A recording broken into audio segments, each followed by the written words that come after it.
Good morning, everybody. It's Wednesday, June 14, 2023, and we start today's telecast with a Fox News alert. Former President Donald Trump tearing into President Joe Biden and the DOJ just hours after entering a not guilty plea in federal court. And the White House is staying mostly silent on the charges in the classified documents case. Yeah, they don't want to be a distraction. Jonathan Serrie is outside the courthouse in Miami with the latest. Hey, Jonathan. Yeah, good morning, Brian, Ainsley, and Steve. After his day in court, former President Trump struck a defiant tone, accusing the Biden administration of orchestrating the indictment against him to suppress his chances in the 2024 presidential election. Today we witness the most evil and heinous abuse of power in the history of our country. It's a political persecution like something straight out of a fascist or a communist nation. In court, Mr. Trump pleaded not guilty to all 37 counts related to his alleged mishandling of White House documents after he left office. He was digitally fingerprinted, and the feds uploaded a pre-existing photo of Mr. Trump instead of making him take a new mugshot.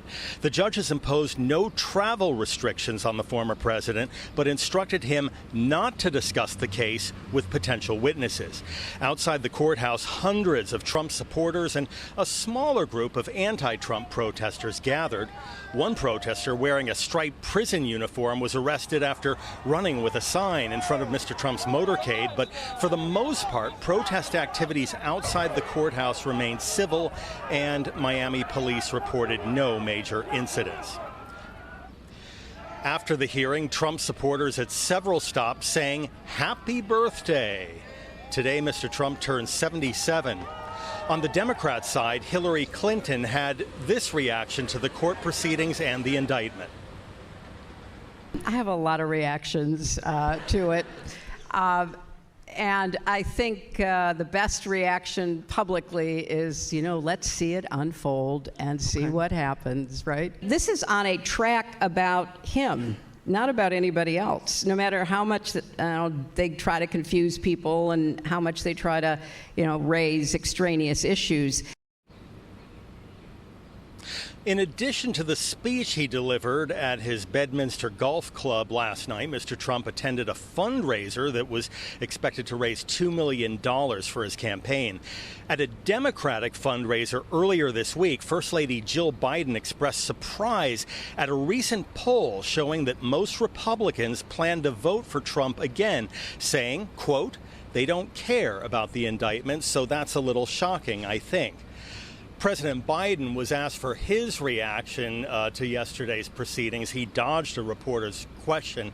According to Politico, both President Biden and top administration officials have instructed his re-election campaign and national Democrats not to comment on the issue because they don't want to create the impression that the administration is somehow trying to influence the outcome of the legal action against former President Trump. Back to you guys. Right. They don't want to put their hand on the scale. We'll find out if they've already put the scale on the table. Jonathan Serrie, thanks so much. So I thought it was noteworthy, too, the president's speech. I thought it would just be an ad lib of him just saying, hey, guys, thanks for being here. It's my birthday tomorrow. Can you believe these people did this? But instead, he talked about in detail the Clinton Sox case. He talked about the presidential papers being his presidential papers. He talked about the FBI indicating that they knocked over the box that made so much news that had all his papers in it and some of his headlines. Of course, he also laid out that Jack Smith is a thug. And he said, I was going to go through the papers, but I have a lot to do. I didn't have time to go through it, and I didn't think there was a rush. Yeah, he suggested that other political figures have gotten away with much more, like the Clintons and George W. Bush and Dick Cheney. He spoke at length about the special counsel, Jack Smith, and he said the special counsel, Robert Hur, who is investigating the documents found at Biden's house and office, he's a very nice person. Mine's not such a nice person. Mine's a deranged lunatic. Then he also paused to take a sip of water, and someone yelled out happy birthday because he turned 77 today. And he said, nice birthday, isn't it? Yeah, no kidding. Mentioning Jack Smith, who is the guy who we saw on live TV last week talk about the 37 counts against the former president. Jack Smith was actually in the courtroom yesterday, and he and Donald Trump came face to face. They were 20 feet apart. And this was just after on social media, Donald Trump had attacked Smith as a thug and a lunatic. But here's the thing. While they did not speak, Jack Smith is still investigating whether or not Donald Trump had anything to do with, the 2020 election and the January 6th riots. So, just the fact that they were in the room together, it was really something. And so Jack Smith sat in the back, didn't talk to anybody. He watched 3 Department of Justice attorneys under his supervision offer a bond deal. The former president did not have to put up any bail and didn't have to surrender his passport, no travel limits, because they said he's not a flight risk. I'm watching our coverage yesterday afternoon, and after he left the courthouse through the underground tunnel, you see all the supporters out there, and then in the next clip we see him at this Cuban restaurant, the famous Cuban restaurant in Versailles. Yeah, Great we've done place. live shots down there before, and he's serenaded inside the restaurant. Just stopped to walk in and talk to his supporters, and they sing happy birthday to him. You know what I thought was so smart about that is he didn't see Trump. There was no video, there were no stills, but he chose to be seen here.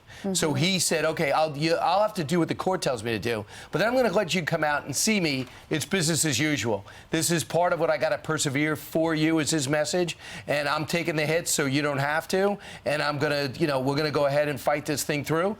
And he's got basically, we're going to find out soon, but Eileen Cannon is the judge. We'll put this thing on some type of time pattern, and we'll see if this is really going to be November 2024. And if it gets close to that, do you say, I can't affect an election? Let this play out. And then we find out who wins.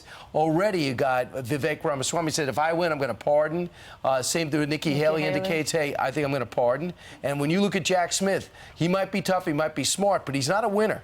John Edwards, he lost that case, overturned 9-0. Senator Menendez, hung jury. Governor McDonnell got reversed. So some of the biggest cases that he's had have failed epically. So let's see if he overcharged again. No matter what you think of Donald Trump, imagine going through what he's going through and handling the way he does. I mean, he just gets back up and he keeps fighting. He walked into that restaurant and you're like, holy cow, this guy, just 37 indictments, and he's just, I'm okay. And then he goes to Bedminster and has a huge rally with a lot of supporters. That was bigger than I thought. Yeah. Well, here's the thing regarding that, and the face he puts on in public. John Kelly, who was his former chief of staff, said of Donald Trump and his behavior yesterday, he's scared. This is the way he compensates for that. He gives people the appearance he doesn't care by doing this. First time in his life, it looks like he is being held I don't know. He's scared. I'm just saying. John Kelly, if he's scared, he would never admit it. Well, to somebody like that, to maybe to Eric or to Don Jr., I but not can't to imagine some those lawyer. words coming out of his mouth. Speaking of being held accountable, the Republicans are saying, look, while the Department of Justice is prosecuting the former president, what about the current president? Because there's a story out there that Chuck Grassley went onto the floor of the Senate and said, we need an unredacted version of that 1023 form because we've been told by a whistleblower that there are like 17 recordings of Joe and Hunter Biden, and there's bribery stuff. Yesterday, Karine Jean-Pierre was asked from the podium of the White House about that, and she actually quoted her boss. On a different subject, Senator Chuck Grassley made some statements yesterday on the Senate floor saying that this foreign national on the FBI 1023 form apparently has 15 recorded conversations with Hunter Biden and claims to have 2 with the president. Is the White House aware of any recordings in which the president might be on tape speaking to a Burisma executive? So the president spoke to this. I think he was shouted a question about this at the Thursday press conference, and I'm just going to quote him and say it's malarkey. Right. Quote him as malarkey. We're going to find out, too, because if there are 17 tapes or there aren't, very interesting to see the deputy FBI director refuse to answer the question. Very simply, could just say there are no tapes. Well, but instead, they could be this very executive that was redacted in this unclassified form that the Oversight Committee got a chance to see in a private situation, or is the executive in Ukraine right now with those tapes? And is it to his advantage to let those tapes go out because he right now needs, or all of Ukraine needs money from us and weapons for us to fight this war. If he comes out and goes, oh, yeah, this is the former vice president, and here he is on tape extorting me. So this might not be his thing. If the tapes really exist, they might have existed. They might have been, you know, we don't know who's involved. Could have been destroyed by whomever made them, perhaps to protect themselves. We don't know if it's existing. But to your point, Brian, about the assistant director of the FBI saying, not even acknowledging whether or not there are tapes, if it's an open investigation, which it could be, we know the FBI and the Department of Justice never refer to cases that have pending litigation. Well, gosh, it's been a long investigation. It's been open for a long time, if there is one. 4.5 years. The Post asked about it, and to President Biden, he said, "Are there tapes that you accepted bribes, Mr. President? Is that true?" And the president stopped mid-stroke. He turned around and had a smile on his face. Mid-stroke? Mid-sachet. Mid-sliding. Well, if he were golfing. Right. He said, where is the money? His initial reaction last week was so telling. Then where's the fight? You know, did you take $5 million? He goes, where's the money? Almost as if I dare you. Check it out. Which So James Comer is checking it out, by the way. So that would be a good entree for the House Republicans to do just that. They've subpoenaed other people's bank records. They have not done the Biden family. So that makes perfect sense. Let's see if they do that. I'm Steve Ducey. I'm Brian Kilmeade. And I'm Ainsley Earhart. And click here to subscribe to the Fox News YouTube page to catch our hottest interviews and most compelling analysis.